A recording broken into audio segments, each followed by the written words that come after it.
Okay, this webinar coincides with the launch of a report that we've jointly produced with our partners, México, Unido, Contra la Delincuencia, looking at cannabis regulation in Canada.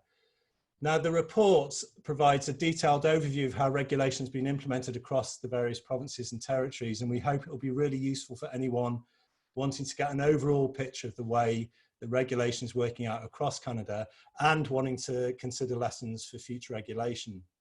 You can download the report on our website or by following the links in the chat channel. Again, we'll be putting those up. The Spanish version of the report will be available hopefully next week. It's just being finalized at the moment.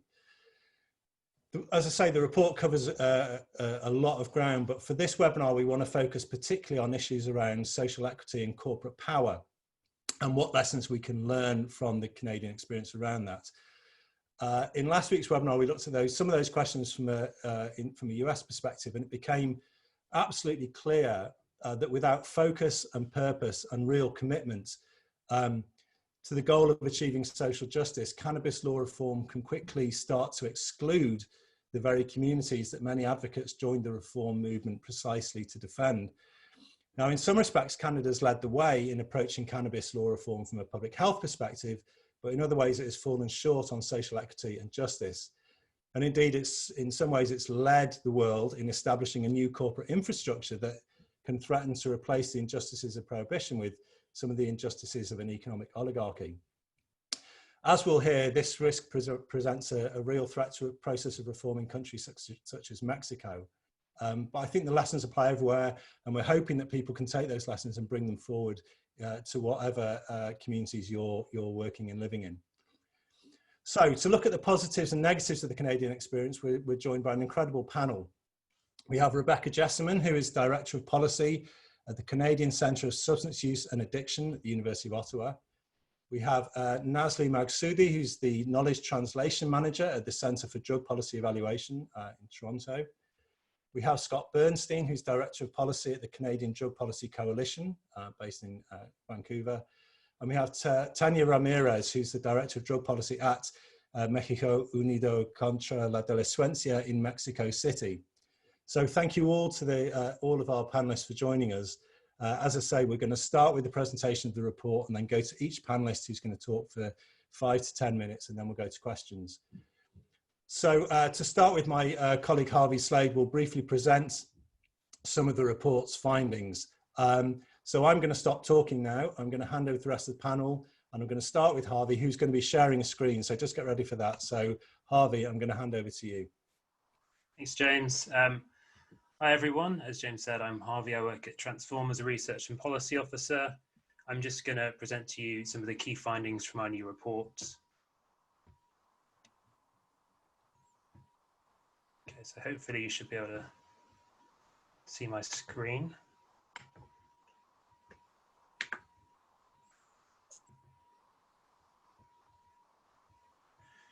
Great. So this is our new report from Transform and MUCD, Capturing the Market, Cannabis Regulation in Canada.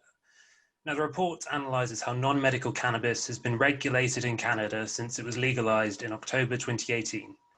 It seeks to draw out key lessons from Canadian experiences of regulation. Now, these lessons are obviously important for Canadian policymakers. Regulation is an ongoing legal process, meaning we must be constantly looking at the evidence and improving how the system works in practice. But there are also important lessons for the rest of the world to make sure that when we legally regulate cannabis, we do it right. So the stated aims of regulation in Canada were very clear. Specifically, regulation sought to promote public health, to protect children, and to reduce crime in drug markets.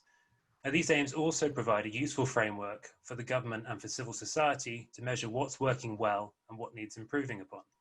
And our report seeks to assess how regulation promotes these key aims, but also highlights areas that were overlooked. So how does cannabis regulation work in practice? I won't spend too long on this, and the report covers this in a lot more detail, but just to say quickly, the federal government regulates cannabis production. It operates a system whereby licensed individuals and companies produce cannabis within strict regulations that the federal government has drawn up. And these regulations provide detailed rules over other areas as well, for instance, in relation to the packaging of cannabis.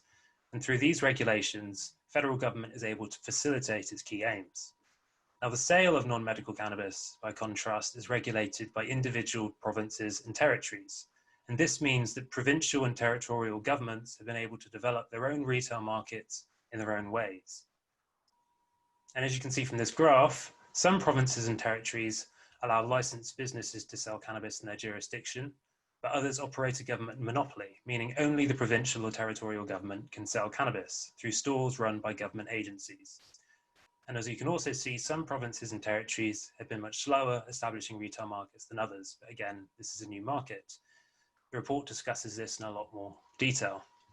So turning back to the key aims of regulation, how well has Canadian regulation done so far? Well, the first year or so of supply was characterized by instability, which is to be expected given this is the largest nationwide cannabis market to date. We do know that many people are still buying cannabis from unlicensed sources, but this also isn't surprising. Illegal markets are not shut down overnight.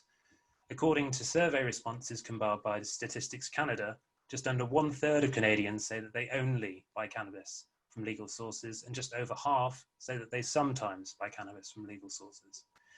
Now, there are issues with relying on this data. It's survey data for one. People might not be comfortable saying that they buy from unlicensed suppliers, for instance. The survey also conflates medical and non-medical purchase. However, some academic sources have similarly estimated that about 1/3 of cannabis demand is now met through legal sales, suggesting that this is a decent ballpark figure. Now, another important aim of regulation was promoting public health. Now, assessing health outcomes will require much more research over a longer period of time, but we do have some initial insights into consumption data. Now, Statistics Canada has kept regular survey data on cannabis consumption before and after legalization, although, as I've said, it's survey data and there are methodological issues with relying on this too heavily. There's lots of caveats, but cautiously, we haven't seen any big jumps in cannabis consumption. Alongside this, you've got potentially 1/3 of the market demand now being met legally through a market that's strictly regulated with public health in mind, and that's a good result for public health. And the final key aim of regulation was the protection of children. The Canadian regulations are very strong on prohibiting activities that promote cannabis consumption, as well as preventing product packaging and branding from being designed in a way that might appeal to children. They also require child-resistant packaging for cannabis. Now again, these are all interventions that would not have been possible under prohibition. In addition, Statistics Canada consumption figures, despite initial concerns, haven't shown a great jump in consumption among younger people. In fact, figures specifically among 15 to 17-year-olds have cautiously suggested that consumption rates might have even fallen among that group since cannabis was legally regulated. Now, this obviously needs close evaluation going on forward, but what we're seeing from regulation so far is cautiously positive.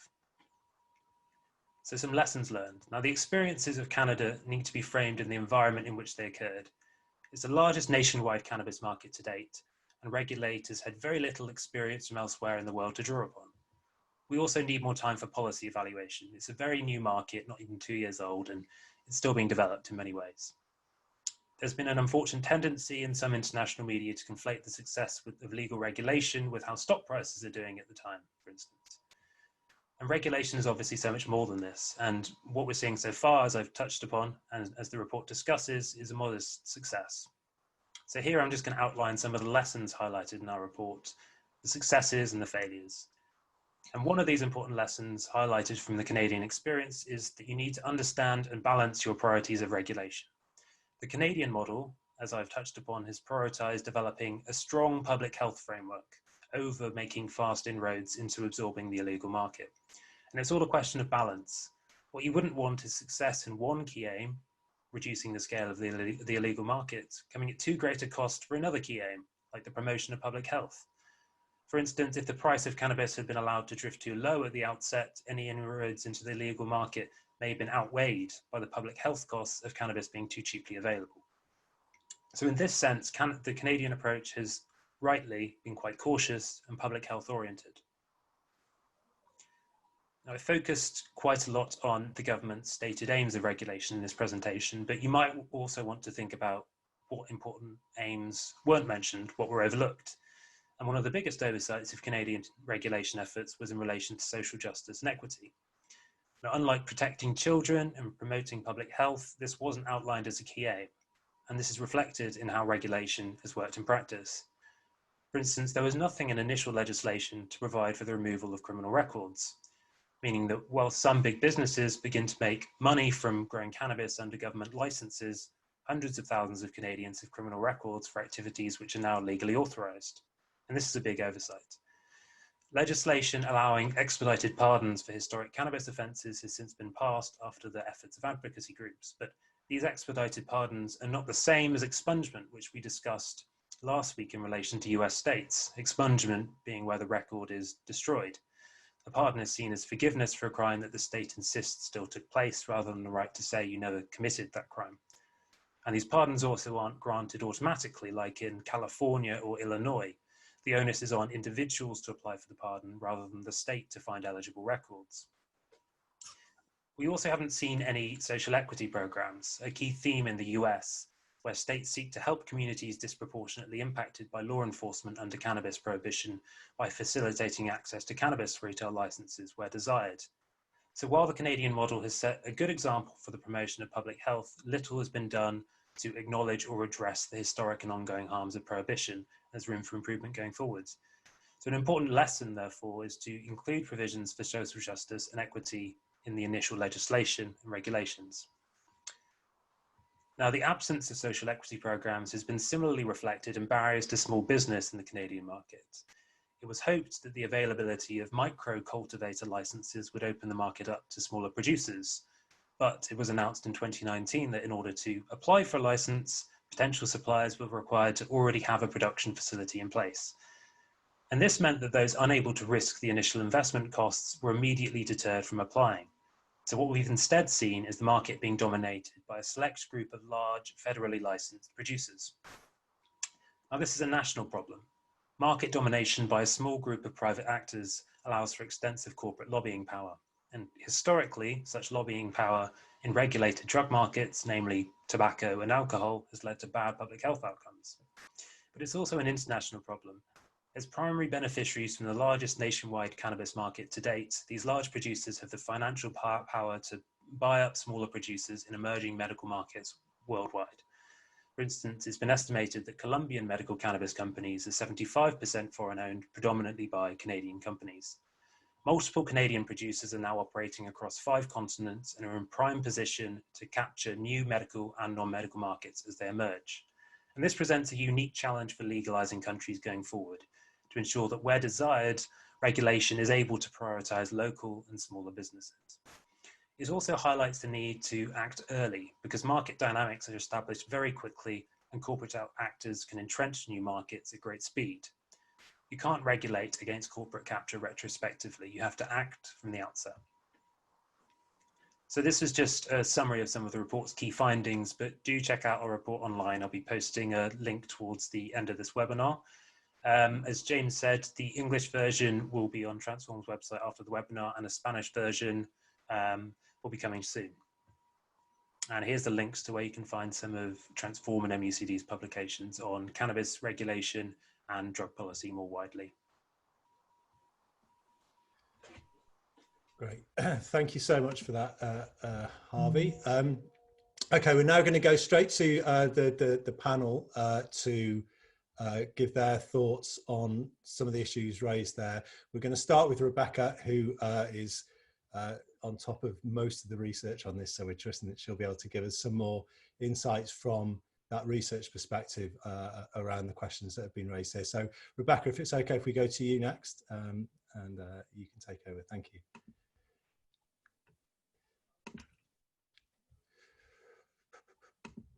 I think you're still muted. Okay, there we go. Sorry. So yeah, from a research perspective, it's always important to start with highlighting the fact that we're still very early days in terms of data collection, and from any type of trend data, consumption data, et cetera, we need to take into account the fact that the market is still very early in development. And we've also just introduced a whole new set of product categories, let alone the impacts of COVID. So it's my disclaimer off the front. And just coming back to the theme of the webinar in terms of equity, it's really important to highlight the fact that we need to do a better job of collecting and reporting race, gender, and diversity data in order to better understand equity impacts. And that applies to criminal justice as well as economic contexts. In terms of the licensing process, Health Canada does collect information on gender, education, employment history, and citizenship, but there's no collection of economic status or racial data to inform a bit more of that equity context in terms of the licensed producers. If you self-identify as being Indigenous in the application process, you can have access to a guide, though, to provide support through the application process at the federal level. If we look historically at the data that we do have, unsurprisingly, we can see that Black and Indigenous populations have been disproportionately impacted by cannabis criminalization prior to legalization. That's relevant when we look at the current status, because under Health Canada's cannabis regulations, people holding key positions in cannabis businesses do require security clearance, which does involve a criminal record check. If you have a criminal record, it doesn't automatically disqualify you. That decision falls to the direction of the Federal Minister of Health. And if you look at the retail model, which is at the provincial territorial level, your ability to participate in the market varies by province and territory, with some noting that a criminal history can disqualify you. Generally, though, if it's associated with trafficking or organized crime. Also, in terms of provincial territorial equity considerations, I'll note that some of the provinces and territories have included specific considerations for Indigenous participation. So Ontario set aside 26 licenses specifically for First Nations retail applicants. And Manitoba has special consideration or provides special consideration for applications that have First Nations partnerships identified. It's important to realize that even though we've legalized and regulated cannabis, there are still sanctions associated with its use. Youth, for example, are not permitted to possess cannabis. So if you're 17 or under, it's still illegal to use or possess cannabis. And we need to look at whether racialized or lower income youth are more likely to come into contact with police for cannabis use, and also what kind of sanctions they're facing, and if there are different responses according to different personal and equity characteristics. We also know that use in public is prohibited in several provinces, and use in rental homes can also be prohibited by landlords in some provinces, also on university campuses, including residences. This is important because it means that students, renters, and those who are homeless or marginally housed are subsequently at greatest risk of facing fines for consuming cannabis in public because they may have nowhere else in order to go. We also know that those populations who are lower income are also the most strongly impacted by fines for public cannabis use. Finally, there are equity considerations in terms of access to cannabis. So the retail store distribution, as Harvey's graph illustrated earlier, is very unequally distributed across the country in terms of stores per capita. And the rural nature of many communities in Canada means you might have to drive several hours to get to the closest urban center and access a store. In theory, all Canadians have access to cannabis through mail order, but that's contingent on having a credit card through which you can place an order and a secure address in order to receive delivery. It also relies on having a computer or other device to access a website and the digital literacy in order to place an order online. Moving on to the question of corporate capture, looking at the degree to which large corporations are able to influence the development of the field is really essential in ensuring a public health versus a profit-driven approach, given coming back to those key objectives of the legislation that Harvey highlighted earlier. And we're definitely seeing a strong corporate presence. And from an equity perspective, it's worth noting that a lot of that presence is dominated by white males. That presence is, again, as Harvey noted, most strongly demonstrated in licensed producers. We're seeing typical strategies like the engagement of former senior government officials, politicians, and lobbyists in key corporate positions. We're seeing increasingly high-profile associations in the field, and we're seeing increasing involvement by tobacco and alcohol corporations. From a research perspective, it's also important to note that we're seeing increasing involvement in industry in research investments. Although it's good to move research forward when it's funded by industry, that certainly creates strong concerns in terms of setting the research agenda and potential conflicts of interest. We know some of the key concerns that have been raised by corporate lobbyists to date are packaging and branding. So there's kind of a movement around the excess packaging associated with child safety, et cetera, having a greater cost to produce and also potentially a greater environmental impact. Concern, the argument put forth is that branding doesn't allow differentiation from the illegal market. But really an underlying theme there is the solutions being proposed are all going to facilitate greater branding, advertising, and marketing opportunities. We also know that there's concerns from industry around the security measures and the costs associated, also with excise stamps rather, and levels of taxation. We're seeing a bit more diversity at the retail level, where regulation falls to the provinces and territories. Some cases that's a public monopoly approach, which provides a bit more of an opportunity basically for oversight and governance that can keep a focus on a public health perspective. Again, we're seeing the private retail model with a greater store density in Canada, generally longer hours of operation. And from a public health perspective, that can be a concern because we know that increased access is associated with increased rates of use. In terms of access to the retail market, some provinces put in place a lottery system to try to remove the large corporate advantage. However, following the lottery system being completed and the opening of stores, we're now seeing that those independent stores are often being purchased by larger corporations. Again, some provinces and territories, notably Saskatchewan and Alberta, have limits on the number of retail stores that can be held by one corporation or by one body with a certain percentage interest. So again, we're seeing some controls in place, but still certainly a lot of a few strong players emerging in the field. We've done some investigation of the boards who are overseeing the retail sales, which is kind of an interesting situation where we have teams that are primarily business expertise, but working under a public health mandate. So I think I will leave it there and turn it back over to my colleagues, but certainly look forward to your questions to expand further on anything that I've raised. Okay, thank you for that, Rebecca. I'll just bring everyone back into the main screen. Yeah, I mean, lots of really important questions there around the kind of practicalities of what happens, once regulation's in place and how it actually lands in terms of, the way in which it can be, the way in which corporates can kind of come in and manipulate the system in the way that they intend to, and how you can kind of protect against that through regulation. But I'm sure we'll come back to some of those questions as well later. Nazlee, if we could come to you next, if you could speak to us for 10 minutes or so to hear something maybe more about how this has been experienced on the ground and what the kind of actual impacts have been for people of this change. So Nazlee, over to you. Hello, I think you can hear me now. Hello, everybody. So first off, thank you so much to Transform for inviting me to not only be a peer reviewer of this report, but also to participate in this webinar. It's a pleasure to be here.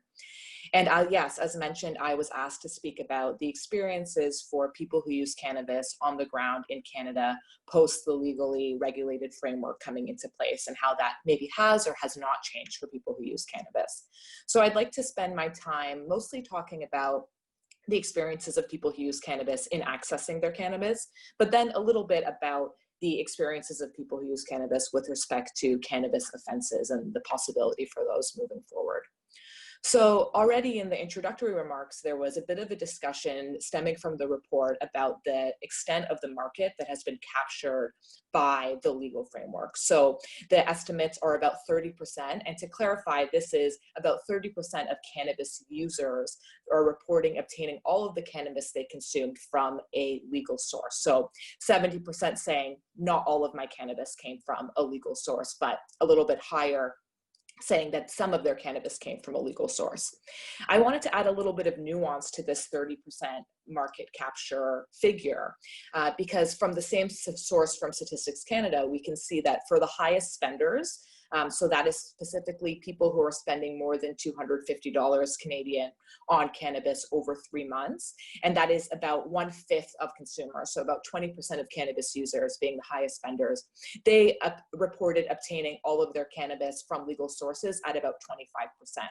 So when you start to move from maybe more recreational, occasional users towards heavier users, higher spenders, what you see is reductions in the amount of people switching from the illegal market to the legal market. And while the Statistics Canada resource does not further disaggregate this highest spenders category, we do know from other sources, for example, a study that came out quite recently discussing that the upper 10% of cannabis users, so the 10% that use cannabis most heavily in Canada, they account for about 66% of cannabis consumed. And that's quite similar to alcohol, for example, where a small minority of alcohol users consume the vast majority of alcohol that is produced and sold. So with that in mind, I think it's important for us to think about not only market capture in terms of the cannabis users that are moving from the illegal market to the legal market, but also what kind of proportion of sales that represents. And there is some data from late 2018. So as mentioned, cannabis was legalized in what would be the fourth quarter of 2018. So from the statistics available then, we know that legal cannabis was about 1.2 billion, whereas illegal cannabis accounted for 4.7 billion of market share. So about 80% of cannabis sales was still happening in the illegal market.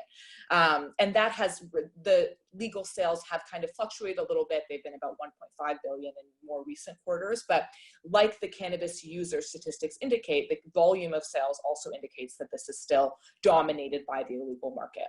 And I want to reinforce something that Harvey said, which is that absolutely my perspective is that this is not unexpected. The illegal market is deeply entrenched. People have supply chains and sources that are established and they're comfortable using. So of course, it's not going to be an overnight change. So I do think that whether it's 30% of cannabis users, 20% of cannabis sales, somewhere in there, that is quite significant and quite important, and it should be heralded as a victory rather than a failure, and it's a gradual process that can continue to change over time.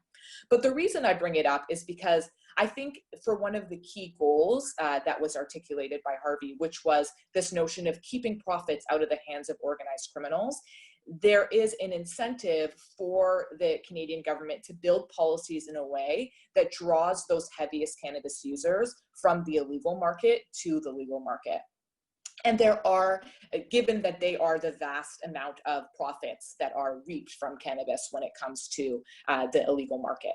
So there are some barriers in place that, of course, lead consumers to not move from the illegal to the legal market. And a couple of them are really talked about in the report and were brought up by Harvey, and I think they are the most important ones. So access was also something that Rebecca discussed here, the limited number of stores, especially in rural areas. Even in urban areas like me in Toronto, very few number of stores for a very high population, so definitely not proportionate. Yes, the online option is there. Rebecca did a great job of articulating some of the barriers for people for using online sales. I think I would add the notion of waiting for delivery, although same-day delivery is an option that does exist in some cases, but it's not immediate as it would be if you went to a store and purchased. There's this aspect of waiting when it comes to an online purchase. Now, perhaps during the discussion, we can get into, if people that are attending this webinar are interested, how COVID-19 has influenced cannabis in Canada, because there have been some relaxation of rules, particularly in Ontario, when it's come to delivery of cannabis. So I think there is the possibility that COVID could have some silver linings in terms of improving access in some ways to cannabis, but all in all, access certainly is a main barrier for why people are not moving from the illegal to the legal market. Price also has come up. There was a great discussion of that in the report where they compared the illegal and legal price and noticed that while the gap is closing, it is still significantly cheaper to buy on the illegal market.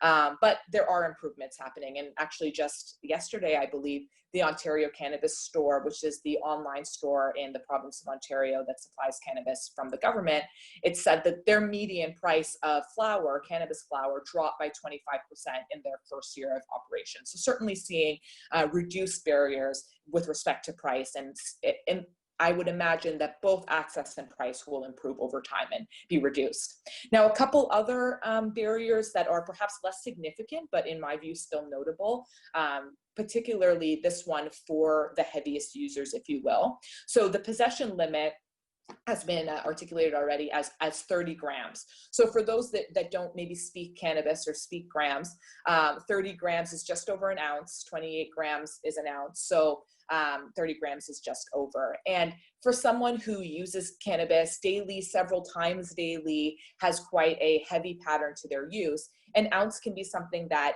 can last them maybe a couple weeks, maybe not even. But the reality is that individuals that are heavy consumers are purchasing more than an ounce at a time when they're accessing from the illegal market, maybe buying a couple ounces, maybe more, to last them for a few weeks, a couple months, or whatever it is. So I think while there is the 30 gram possession limit, you could go into a store, purchase your 30 grams, take that home, go back to the store and make another transaction. And that would be fine. You wouldn't be violating the public possession limit. You could also online purchase, each transaction or each online order can only be 30 grams, but you could do multiple orders. But it's this notion of kind of an inconvenience and the fact that the quantities that the heaviest users are purchasing in single transactions are more accessible in the illegal market than in the legal market. And that is something that if we wanted to move them to the legal market would perhaps need to be relaxed over time. And then another one that I always bring up, just because I'm also really interested in environmental activism, and that Rebecca alluded to, is this notion of excessive packaging, particularly for online orders as well, given that they're delivered to your home. There's this whole outer layer of packaging as well. But the child proof requirements, the labeling requirements really have led to what some believe is excessive packaging and really the complete absence of sustainable options. And this notion that they're quite wasteful. So if you're trying to be conscious of that, that may be dissuading you from moving from the illegal market to the legal market. So I think this is quite linked to some of the lessons that were already articulated, which of course there's this balance that needs to be struck between kind of accommodating the established market, so noting the types of products, the prices, the access that's already there, and trying to be competitive with it. And I think, for example, the fact that Canada has no upper cap on THC potency for dried flower is representative of a decision that was made, noting that there are high potency strains available on the illegal market. And if a cap was put on that, that would be a barrier, and it would not allow for sufficient market capture in that regard. So I think there is this balance, right? The public health aims of not wanting to make it too accessible, but also accessible enough to move people from the illegal market to the legal market.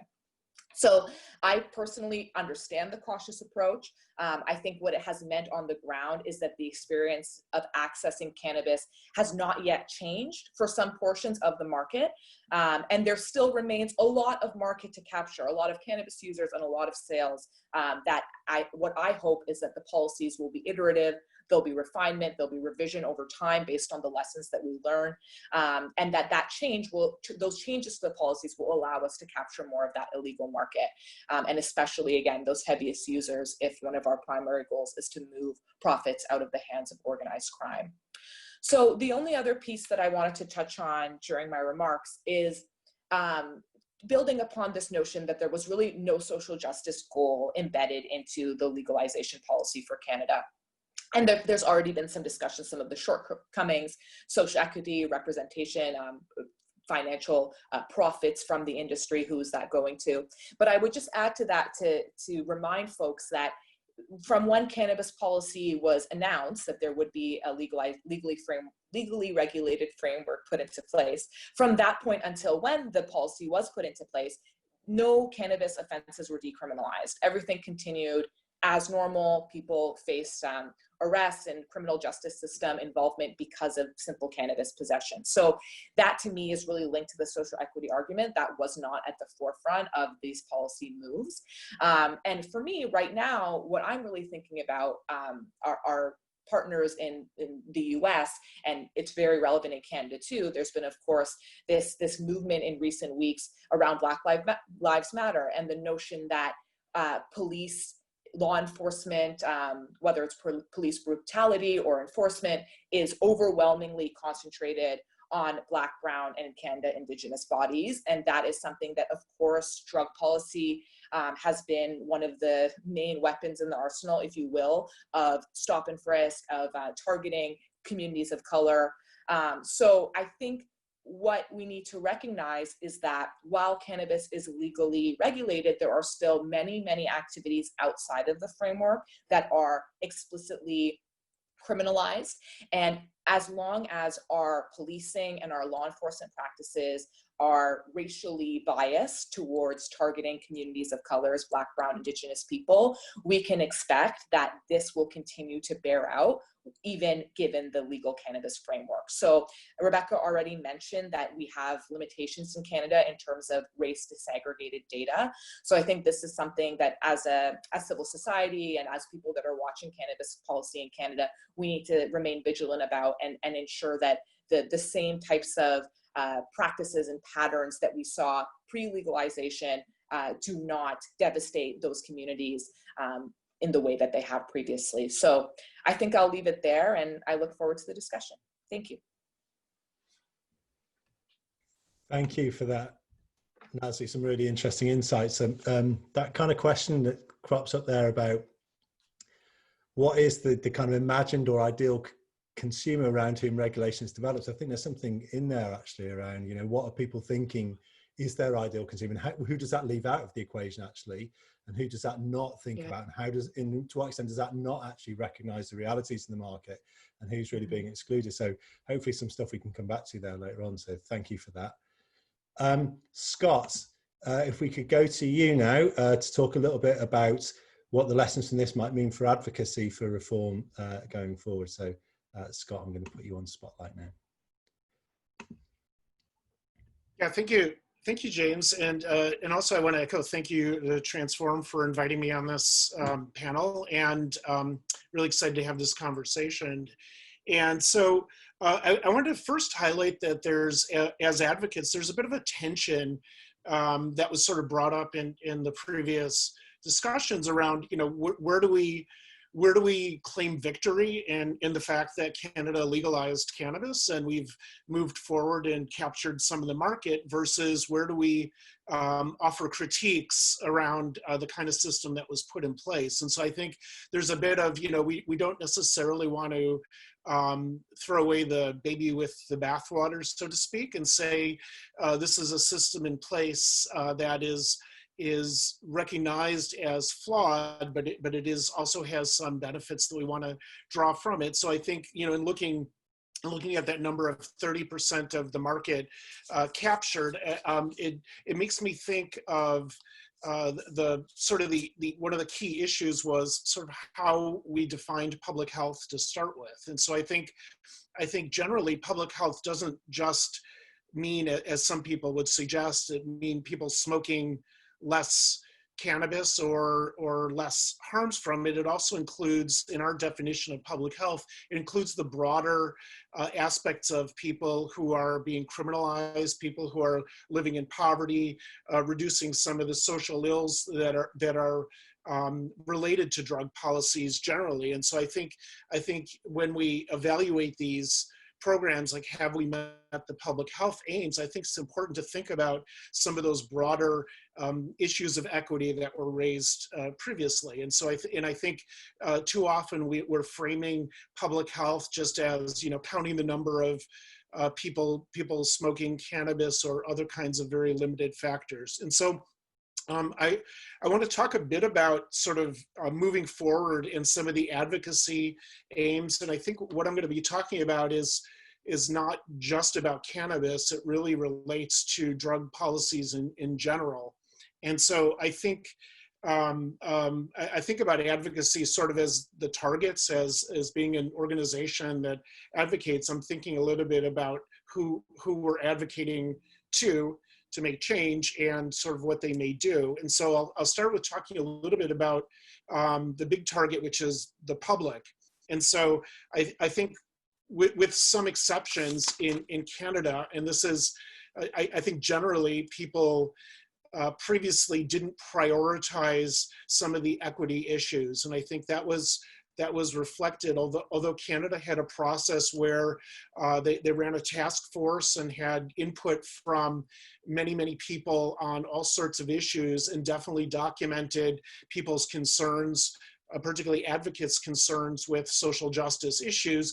Largely that is not the thoughts or the decision process in the government or with the general public. And so I think, you know, that's very different than I think the situation in the States, where a lot of the basis for legal regulation of cannabis came from mass incarceration and the disproportionate impact of people of color of drug policies, which we also have the disproportionate impact of drug policies on Indigenous and people of color in Canada, but it wasn't the primary motivating or selling factor of the government, because as you saw, they had the 3 top line objectives, which were very different. However, I think a lot of that has changed in just the last few weeks. And so I think there are opportunities now to talk about drug policies in the context of issues of race, and talking about how drug policies, including prohibition of drugs, including cannabis, started with racial roots and were targeted at racial control of populations. And it's important to understand that and be in a position where we can articulate that to the public, and talk about how it currently plays out in the way that policing and other things are targeted, particularly at Canadians of African or Caribbean descent and Indigenous population in Canada. And so I think there's an opportunity now with the new focus on Black Lives Matter and with policing to talk about these issues, and particularly drug policies. And I think I also want to say, like, all along, drug policy advocates have been talking about many of the principles or outcomes of things like defunding police. And so when we use slogans like support, don't punish people who use drugs, or treat problematic drug use as a health issue and not a criminal justice issue, ultimately what we're talking about is reallocating of resources away from police into more social oriented types of things, which is in many ways what defunding the police is trying to articulate at this point. That said, I think it's very important for organizations to ally with movements like Black Lives Matter and with other organizations around things like environmental impacts of drug policies, labor equity, and it's important to ally with these organizations, but also as a as a white male, for us to take direction from communities of color and Indigenous communities about how we should be articulating these issues and where we want to do it. So I think there's an opportunity now to follow the lead and to amplify the voices of people who are disproportionately impacted by drug policies through that. And so in the public, again, like a lot has changed. I think there's awareness, and hopefully we can start talking about some of these equity issues a bit more openly, and accelerate things like talk about expungement and inclusion within these.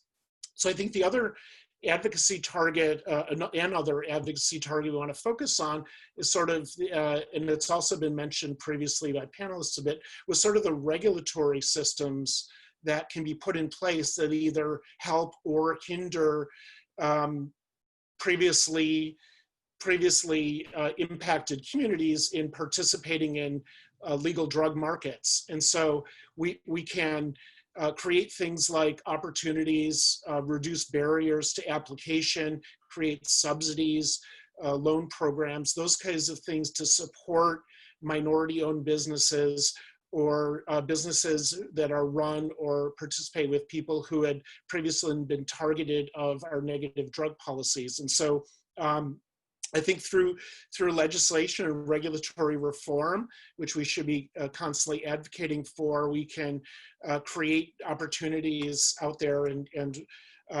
things supporting micro growers. And I think another distinction is, like, you know, we talk about there's been a bit of a misconception around the fact that illegal producers of cannabis in Canada are organized criminals. And so it's been useful to portray, you know, the Hells Angels as dominating the market. And that's not to say that organized criminal actors don't have a role, but a lot of producers of the illegal cannabis crop are often just small mom and pop type of operations, or individuals who have been growing and do it in some way as a labor of love to produce a high quality product. And so I think creating a distinction, and I think one of the flaws of our system of when we went and legalized cannabis was not creating opportunities for people who were sort of in an area where they weren't engaging in fraud or violence or other things we'd want to discourage, but were basically just producing cannabis illegally in the previous market without creating easy opportunities for them to enter the legal market. And so I think now with, it was previously mentioned, some of the obstacles to micro growers that are in place, I think some of that's changing and evolving a bit, but that's something we could definitely advocate for. And Nazlee talked a bit about some of the environmental packaging and things like these are things that we really could have had standards in place, and we should continue to advocate with the government to put standards in place about recycling or renewable or compostable packaging, which is out there, but it's not really being utilized yet. And so finally, the third target we can think about with advocacy is businesses themselves. And so there are organizations within the US that are sort of targeting good business practices in the cannabis industry.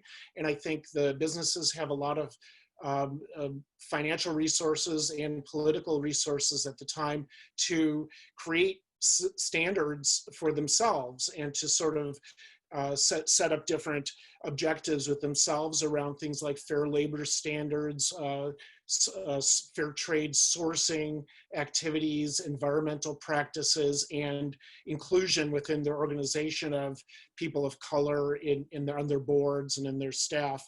And you know, I think there's also the opportunity, it's not out there yet, but things like independent certification of best business practices. And so if as organizations can look and review businesses that engage in the industry and say we give you the, you know, seal of approval that you are a fair trade or a good cannabis actor and practices. And so I think those are things we should promote. We should be wary of greenwashing with businesses using that as an opportunity to sell more product of we're a good actor without actually being a good environmental or equity actor in there. And so I think that's something that we can continue to advocate and promote. And then finally, I think within our own organizations, for those of us that are part of it, I think having a really close look at our own issue around diversity and around staffing and board representation, and ultimately use this opportunity now with this changing political and social landscape of COVID, and ultimately through Black Lives Matter and policing, to really use this as an opportunity to build allies and be allies to other people advocating for better reforms. And so I think you know, it's too late to go back to the beginning and recreate the system we would have wanted. We're still, there's the potential for, when we're talking about legal regulation of other drugs, which I think it's never too early to start the conversation about what legal regulation of other drugs looks like, because ultimately that's going to be the endpoint of the war on drugs, and moving beyond a system of prohibition to one of fairness. And so I think imagining the system where we can create a new market and do it a bit better than we did with the cannabis industry in Canada, although improve that industry and continue to think about things like how consumers and other stakeholders view the market and can participate in it. And so I think I'll just leave it here and open it up to, or leave it for some interesting discussion. Thank you. Thank you again for that, Scott. I mean, I think it's a really important point about, you know, the purpose of looking back is to learn so that we can look forward and you know, and take what has worked, and think about what can be done differently and be done better. And there's so much to learn, and there's so much to kind of develop that, you know, I think that's all really important stuff, which is quite a good segue back to Tania, who's going to speak next, because Tania is right in the kind of front line of what's kind of happening in Mexico around cannabis law reform. So let's have a listen to hear what Tania has to say about that, and what MUCD are thinking in terms of the lesson learned. So Tania, we'll go over to you now. Thank you, James.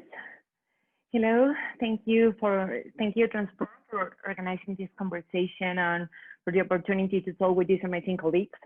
We are also happy to launch this series about lessons from regulated markets. I think that they are particularly relevant for countries that are moving forward in the creation of a regulated cannabis market, such as Mexico. And as Harvey stated at the beginning of this presentation, this report is also important for the rest of the world, not only for Canada, because we need to make sure that when we legally regulate cannabis, we do it in the right direction. Fortunately, nowadays we have a lot of experience available from other legal markets and from other jurisdictions. First and foremost, also all the different jurisdictions at the local and the national level have different necessities, priorities, and characteristics. In general terms, all of them are pursuing exactly the same common goals and are facing similar challenges. And in particular, this report, I think, highlights this tension between corporate capture and the realization of the aims of the regulation. So I'm going to talk about three main aspects. The first one is what are the lessons in terms of public health, also on the implementation of the legal market, and finally in terms of social justice, what Scott mentioned before. So in terms of public health, I think that one of the most important awareness of this report is precisely that cannabis presenting opportunities not only for alcohol and tobacco companies, but I am going to add this, also for the junkie food industry to diversify their market space. And this is more important in places such as Mexico, where we have weak regulatory authorities. So talking about the specific things in the report, such as edibles, the Canadian experience is also providing evidence about the main challenges. Some regions have moved to prohibit certain types of edibles that may appeal to children. But besides this concern about childhood, other countries in Latin America have an additional problem extended to the whole population. In particular, Mexico has a huge problem with non-communicable diseases related to the consumption of sugar, sweetened beverages, junky food, and unhealthy food in general. So these products represent an enormous public health for us, and we don't need more availability of these kind of products in general, not only because they contain cannabis or a substance in particular, but all in general because we don't need more availability of these products in our dietary.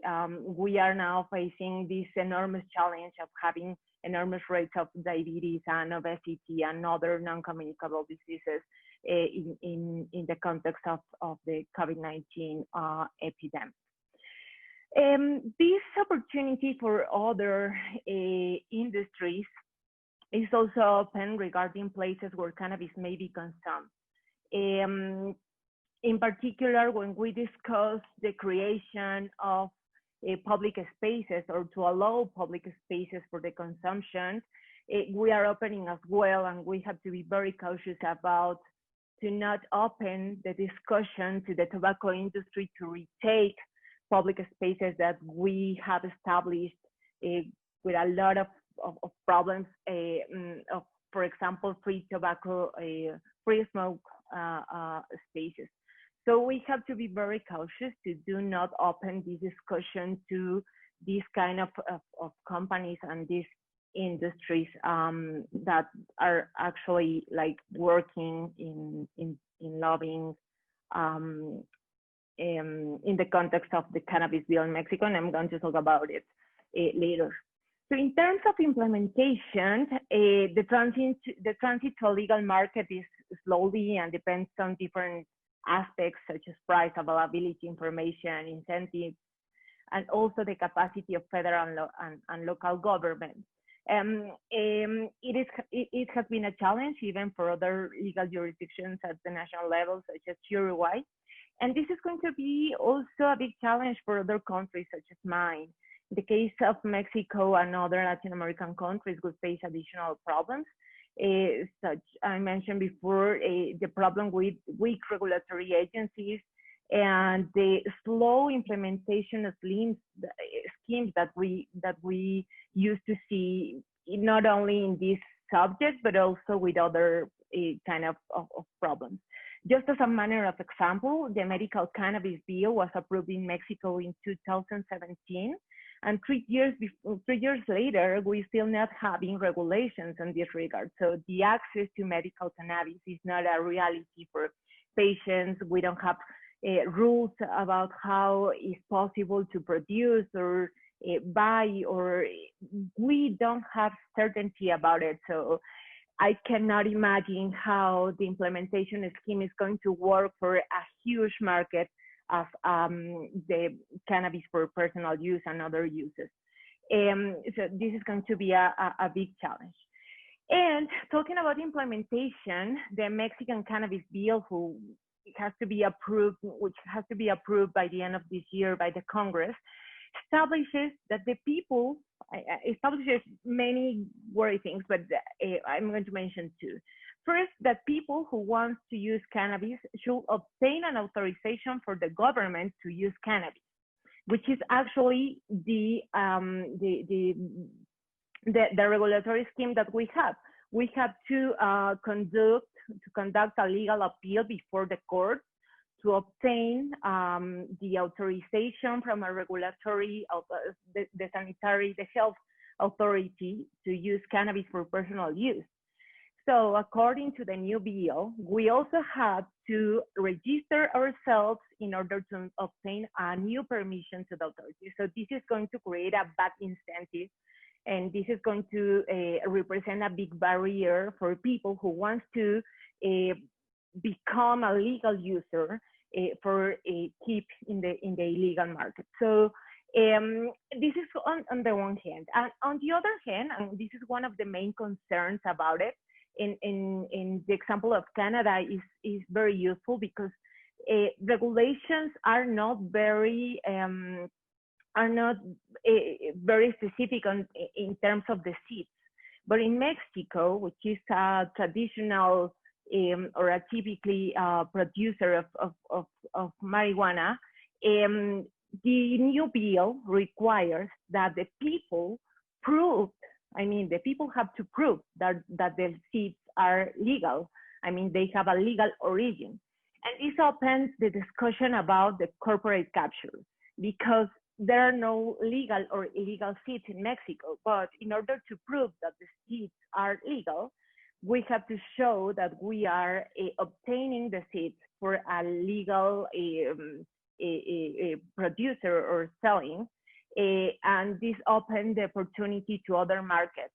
For example, the Canadian companies, in order to being the official distributors or the official sellers of the seeds in a country who has a lot of seeds and who has been a big producer of this plant.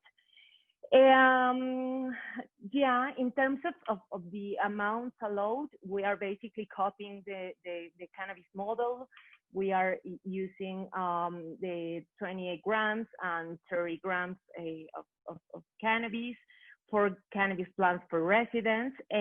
But I would like to highlight that this no home possession limit, it could be very useful in the case of Mexico, because it could avoid criminalization, marginalization, and also bureaucracy. And the last one is in terms of social justice. And I think that this is the aspect where we have the most or the main differences in terms of the challenges that we are facing. Besides of mass incarceration, prosecution, targeted prosecution, focused on marginalized people, younger and poor populations, police extortion, cherry picking policies, we also have these enormous debt and these enormous challenges with peasants and entire communities of small scale growers who have been criminalized and marginalized for a long time. So if we conserve this scheme on the seeds, for example, and if we are going to allow this corporate capture, they are going to keep in the limits of this regulation. So the most important challenge for us in these terms is how to facilitate participation of disproportionately affected populations by prohibition when we are facing big challenges with corporate capture, and even with corporate capture by Canadian companies of the eventually legal regulated market. We are including in the bill, the Mexican bill is going to include some measures. For example, establish that the 35% of licenses during the first 5 years have to be in hands of affected communities, but they are not going to have the capacity to compete with huge companies. In terms of requirements, in terms of requirements to obtain licenses, investments, systems, and as Nazlee mentioned, if the packaging, the excessive packaging requirements is an obstacle for Canadian companies, for these small companies of affected communities, is going to be even a huge challenge. When we are, for example, requiring that they have to prove to have packaging child-proof and adolescent-proof. What is it? I don't know. So yes, we, as I mentioned before, we are already dealing with corporate capture even before the approval of the bill. I have to say this clear, lobbying in Congress conducted by companies, particularly by Canadian companies, is shaping this new market. And if, just to mention it, but one big Canadian company is already registered in the official list of lobbying allowed in the Mexican Senate. So this can provide an idea of how all this scheme is going to be shaped. And last but not least, the criminal system. And again, we have this tension between corporate capture and the aims of the regulation. Why? Because basically the Mexican cannabis bill, or the project of the Mexican cannabis bill, does not decriminalize the possession and does not decriminalize all the other drug offenses, including minor drug offenses. So we are just changing the limits, and we are allowing bigger amounts of possession, but we are still having big penalties. We are still having prosecution. So the question at the end is that we are only creating this space of legal regulated market for big companies to obtain profits, to obtain revenues, but we keep the criminalization and the use of the system, of the criminal system against already affected populations. So I think this is going to be the most important challenge. I'm not going to talk about, for example, that the Mexican model keeps this punish approach in terms of we are not particularly interested in, I mean, the bill is not particularly focused on amnesty, decarceration measures, mechanisms of derivation, or even finish the mandatory pretrial detention for minor drug crimes.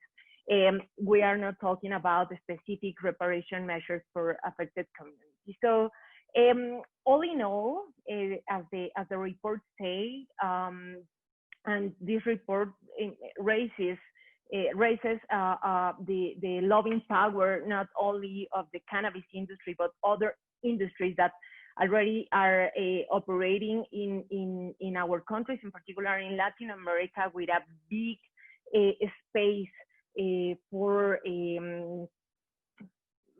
this big margin of action with our political actors, with our legislators.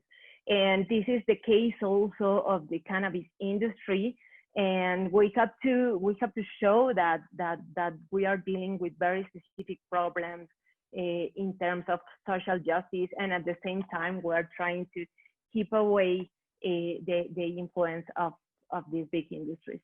So thank you all, and I'm going to finish. I'm going to finish now. Thank you. Thank you, Tania. Again, I think a lot of really important questions, and to be at a moment where legal regulation is in the process of being established, they're really important questions to be asking. I'm going to now try and put some of the questions that we've been getting from the audience to you, and as I said before, I'm going to try and group them because I think we can do that. Although it seems to me that one of the overarching questions that we need to be considering is, well, a couple of them is, what does success actually look like? And that's been raised in terms of what are our metrics for success? What is it that we're trying to achieve through reform, and how do we assess that?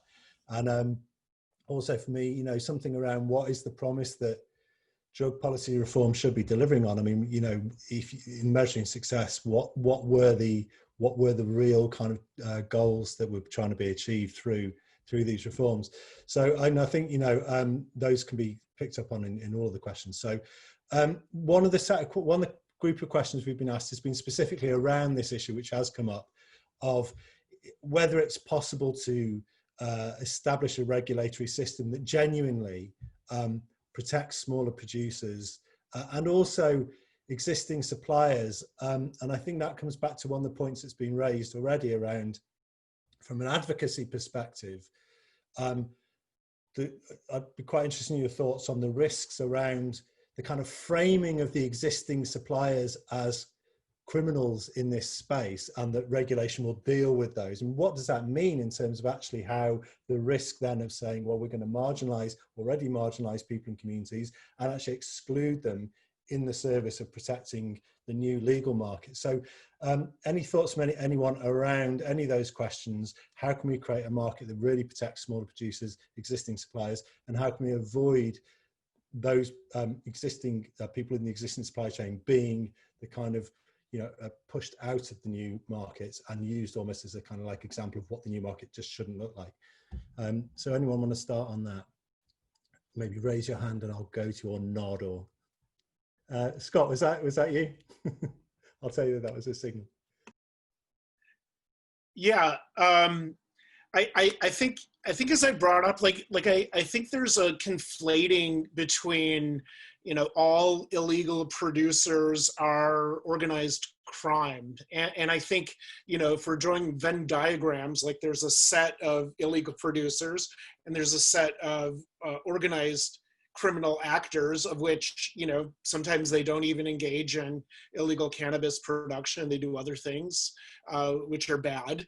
And then there's, some overlap between these two. And I think really society's interest is in preventing organized criminal actors, not preventing people who operated for the last 50 years or so under prohibition, and basically were just small or smallish size producers filling a market niche for people who were looking to have cannabis in the framework of prohibition. And so I think really, I was envisioning, I think there probably was a mechanism where the government could have provided something like transitional licensing to people, where maybe, I'm an illegal producer. I agree to, be under a bit of scrutiny for a year of probation while I'm sort of looked at a bit closer, but ultimately I'll have a place in the legal market. And so I think, when the government puts in restrictions around things like criminal record checks or other kinds of barriers to people that make them afraid to come out about illegal production, or if you've had some criminal activity and have been arrested or a record, you could be prohibited from engaging.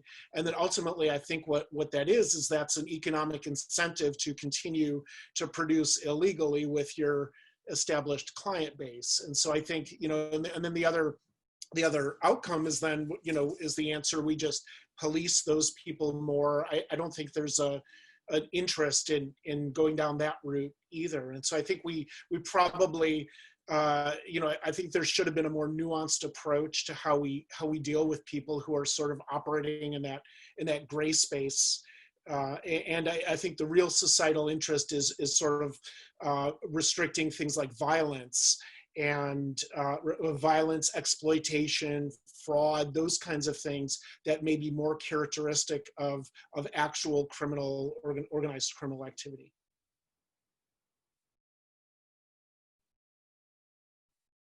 Yeah, Nazlee, sorry. Thanks. I would definitely agree with everything Scott has said. I would just add to it that I think when we're thinking about the different types of sellers that they are within that category of people that are maybe producing for their own community, or they're not involved in organized crime in any way or in violence in any way, but they are a long-standing producer. There's also, of course, an overlap between people who use cannabis and people who sell cannabis, as there is across drugs and across the spectrum, that people will sell to subsidize their use or whatever it may be. So I think we really have in Canada, unfortunately, sidestepped so much of the expertise that exists in what was the illegal cannabis market. And as Scott said, those people don't stop doing what they're doing. They continue to do what they're doing, and that their embedded kind of demand stays with them. So if we're thinking about moving folks from the illegal to legal market, how better to do it than to bring those sources of supply that they are already accessing into that legal framework and bring that expertise.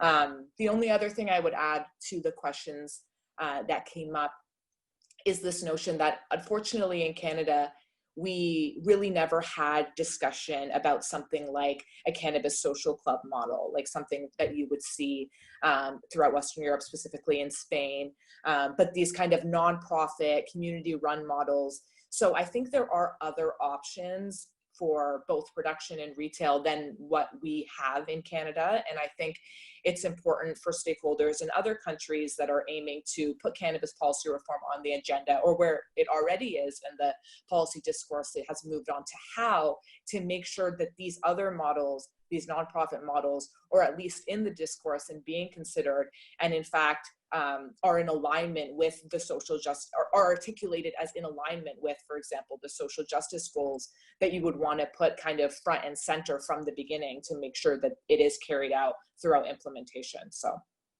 thank you. Thank you.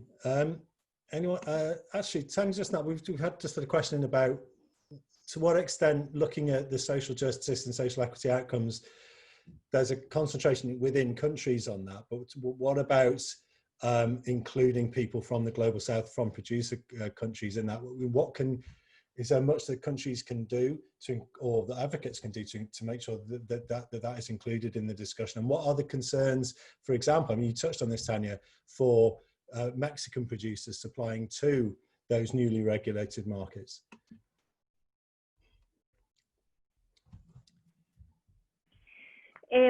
Yes, as you may know, the production in Mexico, the cannabis production in Mexico has been affected by the legalization or the regulation in other countries, and in particular with our main commercial allies as the US and Canada. So eventually, I think this is going to it's going to have to be a discussion, or a multilateral discussion between these countries, and how to maximize the impact, or maybe the relations between three regulated markets. I mean, although the US is not regulated at the national level, but we definitely have to think this as a regional phenomenon, because the dynamics of the transit and the traffic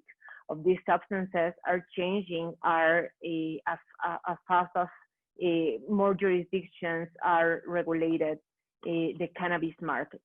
And I think that we have a lot to learn about social justice experience in the US. There are like effective schemes that can improve conditions for the entering and the competition of small scale producers and growers in a very competitive schemes, such as specific programs and policies from government, but also through the creation of awareness among the population, among also the people who use drugs, in order to maybe have like these spaces not only for maximize the revenues of companies, but also for cooperatives, for these spaces for common consumption, as we are including in the legislation, such as associations of people who use drugs to cultivate cannabis clubs and so on. So I definitely think that this is going to be a big challenge for advocates, how to create also the conditions from the ground to keep this force to be competitive, at least with other big companies. Thank you. Rebecca, I saw you wanted to come in on that as well. Oops. Thank you. So just a few observations. I know I'll just draw attention to one piece that I think Health Canada has done well in terms of they have a legislated mandate for a 3-year review of the legislation. And there are actually 2 equity factors built into that review. One is the impact on young persons, and the other is the impact on Indigenous communities. So building those specific outcomes into the regulatory review is one mechanism. to look specifically at equity. Also at the provincial territorial level, we've seen some implementation of directed revenues, usually to social programs that deal directly with substance use, like health promotion, prevention, treatment programs, but there's also an opportunity there for directed revenues supporting social equity investment. I think we can look at some of the programs in Indigenous communities where community leaders are putting in requirements for employment of local people in the community, for example, for anyone looking to set up a retail store on reserve land, for example, in order to make sure that the benefit is actually being realized by the community and not just by the external corporate investors. So I think those are some examples of tools. We're certainly seeing some great examples in the US as well that we can leverage to promote social equity approaches rather than just the commercialism. Thank you.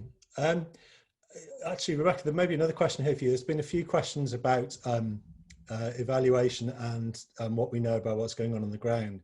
One was just about what the evaluation structure is in Canada, and whether there's a kind of whether there's a national oversight for that, and other questions around how much data we have in terms of variation by province or by region. I mean, do you feel as though the evaluation structures that are in place are sufficient? Do you feel that they could be done differently? What's your thoughts? So the legislative review is fairly high level, but the scope of the review in terms of what the federal government is looking to consider is quite broad and quite detailed. The challenge is going to be, of course, data collection within a very short time frame. 3 years post legalization, when we know the market took some time to emerge, to stabilize, introducing new products rather, and now COVID. I think we really need to look further in order to get any real meaningful analysis done. The government has also put aside considerable funding for evaluation of impact. Most of the provinces and territories have some sort of focused evaluation. There's been, so Statistics Canada has set up, you can Google Cannabis Stats Hub, and they're bringing together national and provincial data on health, social, economic, and pricing information that's publicly available. They've been running quarterly consumption surveys to look at impacts on patterns of use. So there's, I think we've done all right. We can always do better. Like I said, there's a lot of gaps in terms of some of the more specific racial data for sure. But we've at least gotten a decent start. My advice to anyone in a jurisdiction that's considering legalization is to start collecting as much data as possible, as early as possible, because the key question is always what changed pre-post. So if you don't start collecting your data until afterward, you've lost the opportunity for that comparison. So hopefully that kind of sums it up. I'd be happy to send more information through links. Great, no, that does. It's really helpful. There's another question actually, which is kind of associated with that. I don't know if Scott or Nazlee might have an answer to this. Has there been any actual formal research done on the response or the effects post-regulation on people who were previously in supplying cannabis? So has anyone done any kind of research on impacts on dealers, as it were? I can say it's an area of interest that's been identified by both federal and provincial territorial partners, but it's a very difficult area to research. So I'm not aware of any data collection specific to that yet. Okay, yeah, it'd be, as you say, difficult to do. We've got a couple of interesting questions here around, and it's touched on something I think, Scott, that you raised as well, which is about, and also Nazlee, which is about how our kind of current, or maybe some of the kind of more orthodox definitions of what we mean by public health, or what we include in the kind of bracket of public health, how that kind of shapes the way we think about regulation and its effectiveness. We've got one question saying, would it fit within the framework of public health to be able to promote cannabis, particularly vaped cannabis, as an alternative to tobacco or to alcohol. And another question asking about youth use, actually saying, is the prohibition on under 18 youth, does that prevent or constrict public health interventions around younger people who may already be using cannabis? So yeah, any thoughts on definitions of public health and how we should think about what health is in this space? Maybe Scott or Nazlee to come in on that. Sure. If I can start, yeah, no, I think definitely having an expansive view of public health that includes all sorts of factors. What we have what they've termed the social determinants of health, which include things like are you in poverty? Are you housed? Are you involved in other sorts of trauma and other aspects in your life? And so I think in Canada, we try to frame issues around public health as broader discussion, although we don't actually necessarily take the steps to house people who are homeless, for example. So I think, there's a bit of a disconnection between our sort of approach to what we think public health is and actual government policy around it, which I think is evidenced in how cannabis policy rolled out. But definitely we should be thinking about things around equity and fairness and health and overall approaches to that. And I think the question around, should we be advocating cannabis as a substitute for more harmful drugs? I think absolutely we should, and I think we don't want to model the cannabis market on alcohol and tobacco, although at the same time, I think we've never really had a public health approach to alcohol or tobacco in this country. And so I think if we're being honest with ourselves and we're starting to advocate for better and evidence-based policies around drugs, including cannabis, I think we need to also take another look at alcohol, which is completely dominated by corporate actors and very negative health outcomes. So I think it is in the realm of possibility, given evidence that we know about the harms of cannabis versus the harms of alcohol and tobacco, that there is some room where we could advocate that people use that. And I think also talking a bit more, I saw in the question around actually like methods around things like, consuming vaporizing as opposed to smoking may be more healthy for you, or edibles may be more healthy for you if you choose. And so I think definitely there's space in that. And then with regard to young people, I think we actually did, and maybe I won't answer too much, I'll let Nazlee chime in a bit, but I think my thought is like, yes, we missed the boat on dealing with young people, particularly around things around social sharing. And there are very serious potential criminal policies in place if if a parent gives their child a joint to smoke, which is really, you're subject up to 12 years in prison for that. And so I think that's very different than what alcohol policy is around sharing within your family and stuff. Yeah, thank you. And Nazlee, and maybe also picking up on that point there as well about decriminalisation and that where that fits in the public health frame. Oh, sorry. There we go. Okay. Yeah, I agree with what Scott has said. I would add with respect to the youth piece, I think certainly the decriminalization discussion is relevant, both in preceding the legal reforms and currently the fact that there have been increased penalties for a variety of things. And that can be as simple as somebody sharing a joint with somebody else who is underage. And just in a matter of social use, that's something that could very easily materialize and have quite devastating consequences. I think something that I would add with respect to, there was in the question, it was mentioned, what about youth who do choose to use cannabis? What services are we offering for them? How are we keeping them safe? And I think, unfortunately, when it comes to cannabis education in Canada for young people, like with all other drugs, it is disproportionately focused on kind of a just say no approach as opposed to a harm reduction approach. So I myself was kind of perusing the curriculum materials that have been prepared for school boards that now had updated their drug education around cannabis, and really not much has changed.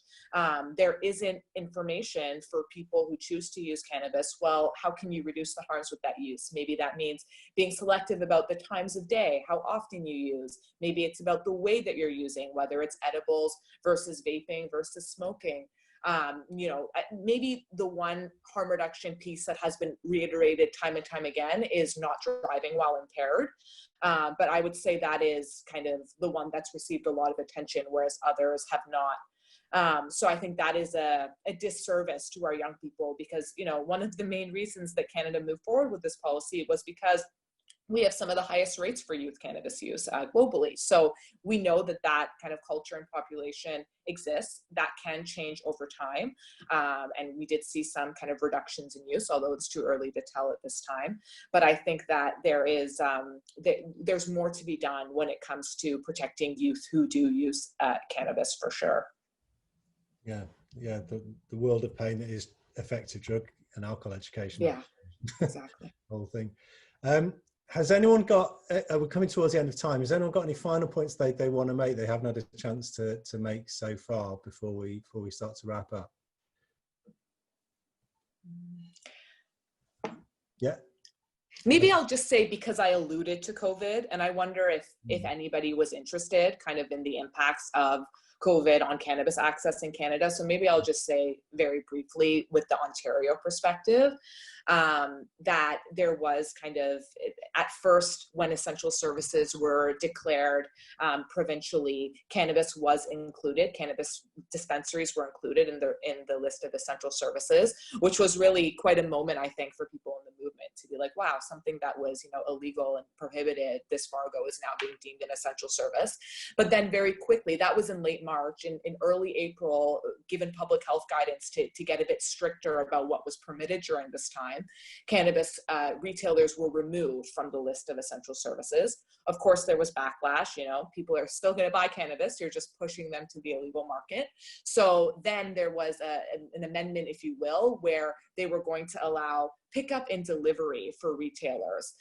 So that was something interesting for me. As I mentioned, access, and others mentioned, being limited. So the possibility for delivery beyond the online store, like Post, but delivery rather what we see in some other places, like throughout the States and California. Ease is a very accessible delivery platform that it's kind of like the Uber for weed. So something like that does not exist in Canada. And for people that are not close to dispensaries, there is an access issue. So that was something that the door has been perhaps opened with COVID-19 relaxation of restrictions. One kind of caveat is that delivery doesn't allow them to use a third party. And in fact, what I've seen just from looking in the dispensaries near me is that while many of them are allowing the pickup option, I really did not see any going the delivery route. But I think that that's something that we can just potentially keep an eye out for. And as access continues to be improved over time, maybe there will be some lessons from this COVID experience. But that's kind of what the update is, at least in Ontario. I'm not sure if others have insights from other provinces, but that was kind of the back and forth that happened here and where we landed. Great, no, thank you for that. It's really useful to kind of get that insight into the responses to COVID. We are now, I think, out of time. So just to firstly apologise to people who wrote questions and we didn't get to your questions. We may try and circulate the questions to the speakers anyway, just so we've all got a sense of what people want to know. Thank you again for everyone who's taken part in this discussion. It's been really insightful and incredibly useful, I think, in terms of that, you know, question of what we are learning as we go along, and how we can develop those issues going forward. For people who are interested in finding out more, please do visit our website and download the report. Visit the MUCD website to follow what's happening in Mexico. It's all really important what's going on in Mexico right now. I think all of our speakers are on Twitter, so you can follow everyone pretty much on Twitter. Please do fill in the feedback form that's about to pop up, I think, on your screens, please, before you go. And finally, I said this last week, but I think it's worth repeating. If you're interested in this, and if you think we need drug policy reform, and if you think that reform should be promoting social justice and social equity, then we need to hear your voice. So please do get active if you're not already. We've got links on to our website and our action pages on the chat channel. Join our Anyone's Child campaign. Write to your elected representatives. Join advocacy groups. Take part in events linked to the Support Don't Punish Day of Action on the 26th of June. If you're in New Zealand, vote yes on your terms. Make yourself heard. Join in. If this is something that you think needs to change, then we need to make it change. So thank you all again, everyone, for taking part, and hopefully see you all soon.